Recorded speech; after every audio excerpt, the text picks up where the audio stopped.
Salam jumpa kembali saudara-saudariku yang terkasih dalam Tuhan kita Yesus Kristus. Salam sejahtera untuk kita semua. Berkat Allah yang Maha Kuasa senantiasa menyertai kita. Hari Selasa tanggal 1 November tahun 2022 adalah Hari Raya Semua Orang Kudus. Pada awalnya hari raya ini hanya dirayakan di lingkungan Gereja Timur untuk menghormati para saksi iman yang telah mati dari Kristus dalam usahanya mewartakan iman Kristen. Namun lambat laun, perayaan ini pun populer di lingkungan Gereja Barat, khususnya di Roma, untuk menghormati para kudus. Secara istimewa, hari ini dirayakan untuk menghormati segenap anggota gereja yang oleh jemaat perdana disebut Persekutuan Para Kudus. Mereka adalah orang-orang yang telah memelihara imannya dengan baik sampai akhir hidupnya di dunia ini, sehingga memperoleh ganjaran yang besar di surga. Di antara mereka yang berbahagia itu, teristimewa tampil para santo dan santa, beato-beata, sebagai perintis jalan dan penuntun bagi kita semua yang masih berjuang di dunia ini. Bersama mereka, kita menantikan kebahagiaan kekal bersama Kristus di surga. Kebahagiaan dan kemuliaan itu tidak dapat dilukiskan dengan kata-kata manusiawi seperti yang diungkapkan oleh Santo Paulus. Apa yang tidak pernah dilihat oleh mata dan tidak pernah didengar oleh telinga, dan yang tidak pernah timbul di dalam hati manusia, semua yang disediakan Allah untuk mereka yang mengasihi Dia. Bersama dengan para kudus, kita berdoa dan berjuang untuk menikmati kebahagiaan kekal yang telah disediakan oleh Allah bagi setiap orang yang berharap dan percaya padanya.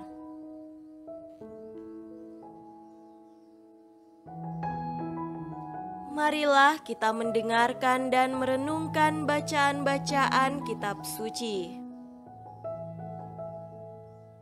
Bacaan pertama dari kitab Wahyu pasal 7 ayat 2-4, dilanjutkan dengan ayat 9-14.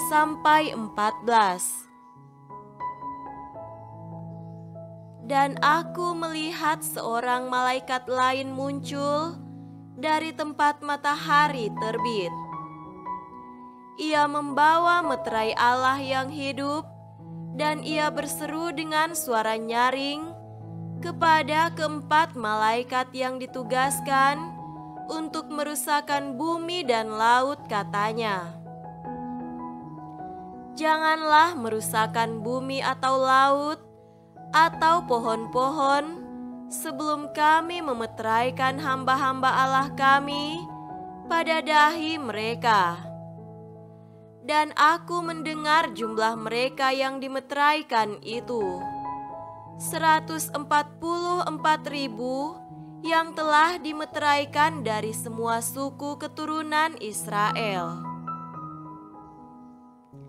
Kemudian daripada itu aku melihat, sesungguhnya suatu kumpulan besar orang banyak yang tidak dapat terhitung banyaknya dari segala bangsa dan suku dan kaum dan bahasa, berdiri di hadapan tahta dan di hadapan Anak Domba, memakai jubah putih dan memegang daun-daun palem di tangan mereka. Dan dengan suara nyaring mereka berseru, keselamatan bagi Allah kami yang duduk di atas tahta dan bagi Anak Domba. Dan semua malaikat berdiri mengelilingi tahta dan tua-tua, dan keempat makhluk itu, mereka tersungkur di hadapan tahta itu dan menyembah Allah sambil berkata, Amin. Puji-pujian dan kemuliaan dan hikmat dan syukur dan hormat dan kekuasaan dan kekuatan bagi Allah kita sampai selama-lamanya. Amin. Dan seorang dari antara tua-tua itu berkata kepadaku, Siapakah mereka yang memakai jubah putih itu, dan dari manakah mereka datang? Maka kataku kepadanya, Tuanku, Tuhan mengetahuinya. Lalu ia berkata kepadaku, mereka ini adalah orang-orang yang keluar dari kesusahan yang besar. Dan mereka telah mencuci jubah mereka dan membuatnya putih di dalam darah Anak Domba. Demikianlah sabda Tuhan. Syukur kepada Allah.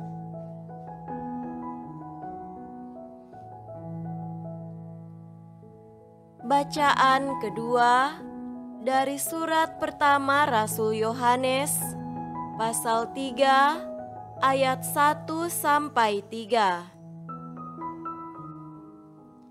Lihatlah betapa besarnya kasih yang dikaruniakan Bapa kepada kita, sehingga kita disebut anak-anak Allah, dan memang kita adalah anak-anak Allah. Karena itu dunia tidak mengenal kita, sebab dunia tidak mengenal Dia. Saudara-saudaraku yang kekasih, sekarang kita adalah anak-anak Allah, tetapi belum nyata apa keadaan kita kelak. Akan tetapi kita tahu bahwa apabila Kristus menyatakan dirinya, kita akan menjadi sama seperti Dia, sebab kita akan melihat Dia dalam keadaannya yang sebenarnya. Setiap orang yang menaruh pengharapan itu kepadanya menyucikan diri sama seperti Dia yang adalah suci. Demikianlah sabda Tuhan. Syukur kepada Allah.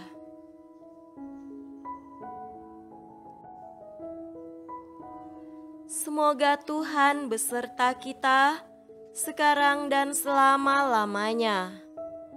Inilah Injil suci menurut Matius. Dimuliakanlah Tuhan.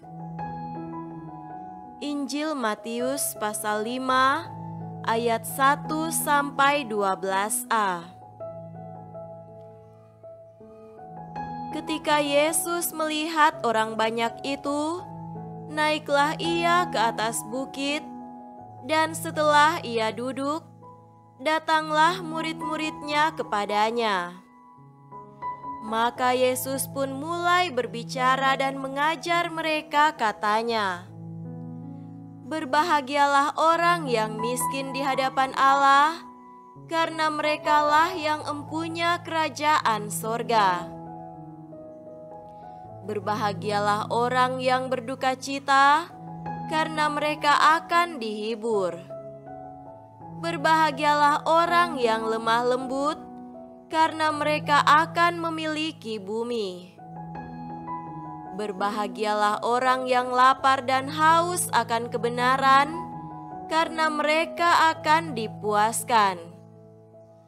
Berbahagialah orang yang murah hatinya, karena mereka akan beroleh kemurahan. Berbahagialah orang yang suci hatinya, karena mereka akan melihat Allah. Berbahagialah orang yang membawa damai, karena mereka akan disebut anak-anak Allah. Berbahagialah orang yang dianiaya oleh sebab kebenaran, karena merekalah yang empunya kerajaan sorga. Berbahagialah kamu, jika karena aku kamu dicela dan dianiaya, dan kepadamu difitnahkan segala yang jahat. Bersukacita dan bergembiralah, karena upahmu besar di sorga. Demikianlah sabda Tuhan. Terpujilah Kristus.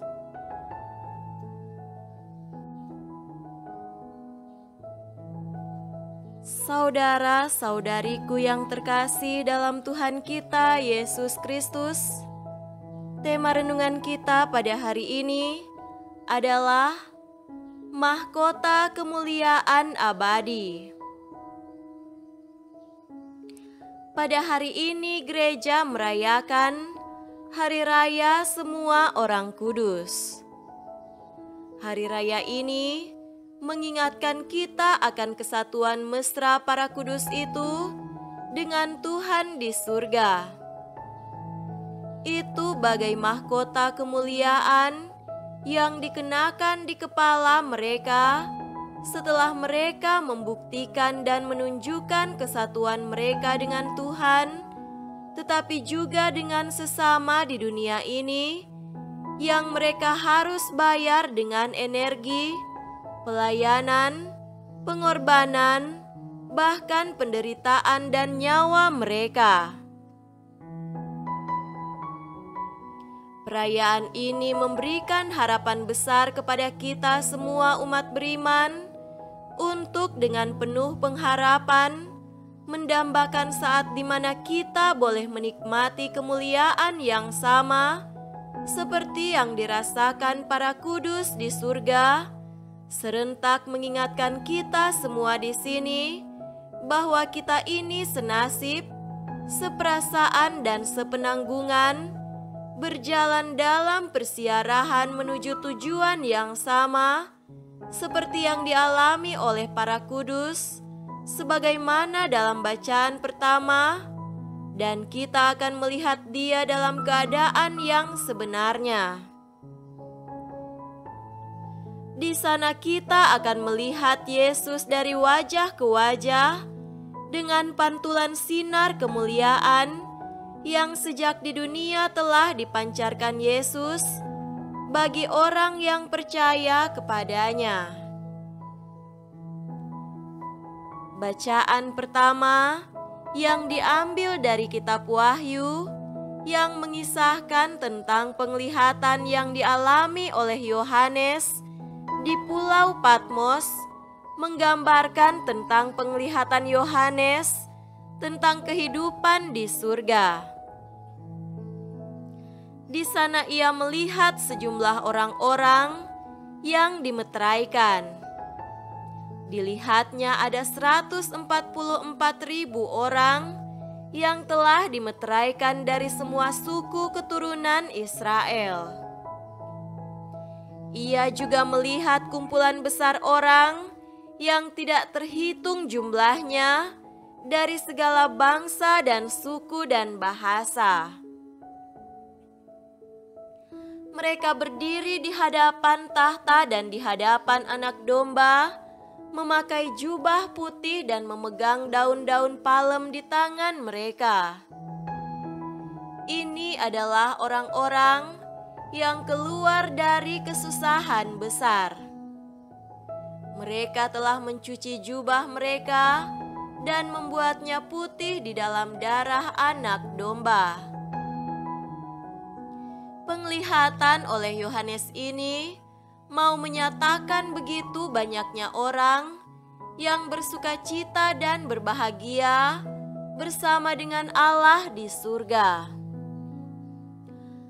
Mereka boleh bersukacita di surga dan mendapatkan martabat orang-orang kudus karena mereka telah melalui kesusahan yang besar, bukan atas cara yang mudah. Mereka telah membuktikan diri lewat perjuangan berat dan pengorbanan diri untuk mempertahankan hidup iman mereka dalam segala kebenaran di hadapan Allah dan di hadapan sesama. Mereka telah menjadi orang-orang kudus di dunia ini dengan menghayati firman Tuhan, dan oleh karenanya dimahkotai di surga dengan kemuliaan. Syarat menjadi orang kudus adalah perjuangan akan kebenaran dan pengorbanan diri untuk Allah dan keselamatan banyak orang. Hari Raya Semua Orang Kudus pada hari ini mengundang kita untuk menggarisbawahi panggilan kita kepada kekudusan. Itulah identitas kita sebagai anak-anak Allah, sebagaimana yang dikatakan dalam surat pertama Yohanes, betapa besar kasih yang dikaruniakan Bapa kepada kita, sehingga kita disebut anak-anak Allah, dan memang kita sungguh anak-anak Allah. Apa artinya menjadi anak-anak Allah? Dalam surat Petrus di sana dikatakan, "Kamulah bangsa yang terpilih, imamat yang rajani, bangsa yang kudus, umat kepunyaan Allah sendiri, supaya kamu beritakan perbuatan-perbuatan besar dari Dia yang telah memanggil kamu keluar dari kegelapan kepada terang-Nya yang ajaib." Maka sebagai anak-anak Allah, kita pun dipanggil untuk menjadi kudus, sebagaimana Bapa di surga kudus adanya. Jika kita adalah seorang yang dipanggil Tuhan secara khusus, jadilah seorang dalam segala kekudusan, dalam pelayanan kepada Allah dan sesama. Dalam segala hal, kita dipanggil untuk menjadi kudus lewat hidup kita yang konkret, lewat perkataan, sikap dan perbuatan yang sungguh-sungguh menampilkan kebaikan, kebenaran, kelemah lembutan, kasih, damai sejahtera dan sukacita. Semoga demikian. Amin.